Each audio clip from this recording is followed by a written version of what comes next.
திருமணத்திற்கு முன்பே குழந்தை பெற்றுக்கொண்ட விஜய் பட நடிகை மீண்டும் கர்ப்பம். நடிகர் விஜய்க்கு ஜோடியாக நடித்த நடிகை ஒருவர் திருமணத்திற்கு முன்பே குழந்தை பெற்றுக்கொண்ட நிலையில் தற்பொழுது மீண்டும் கர்ப்பமாக இருப்பதாக ஹிண்ட் கொடுத்துள்ளார்.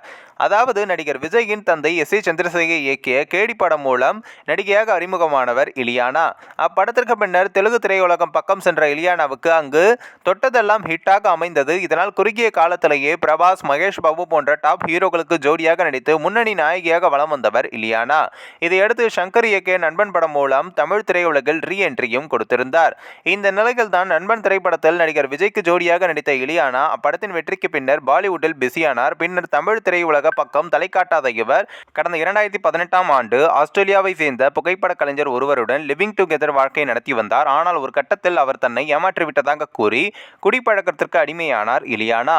அதை அவரே பேட்டிகளில் பல முறை கூறியிருக்கிறார். அதோடு சேர்த்து ஒரு கட்டத்தில் சினிமாவில் ஆல் அட்ரஸே இல்லாமல் தொலைந்து போன இலியானா கடந்த 2023ஆம் ஆண்டு தான் கர்ப்பமாக இருப்பதாக கூறி அதிர்ச்சி கொடுத்தார். திருமணமே ஆகாமல் எப்படி கர்ப்பமானார் என்பதுதான் பலரது கேள்வியாக இருந்தது. அந்த ஆண்டு ஆகஸ்ட் மாதம் இலியானாவுக்கு அழகான ஆண் குழந்தையும் பிறந்தது. இந்த குழந்தை பின்னரே தன்னுடைய காதல் கணவரை அறிமுகப்படுத்தினார் இலியானா.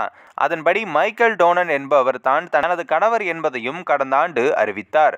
இந்நிலையில் புத்தாண்டன்று தன்னுடைய இன்ஸ்டா பக்கத்தில் 2024ஆம் ஆண்டு நடந்த முக்கிய நிகழ்வுகளின் போது எடுத்த புகைப்படங்களை தொகுத்து வீடியோவாக வெளியிட்டுள்ளார் இலியானா. அதில் அக்டோபர் மாதம் தன் கர்ப்பமானதை சூசகமாக குறிப்பிட்டுள்ளார்.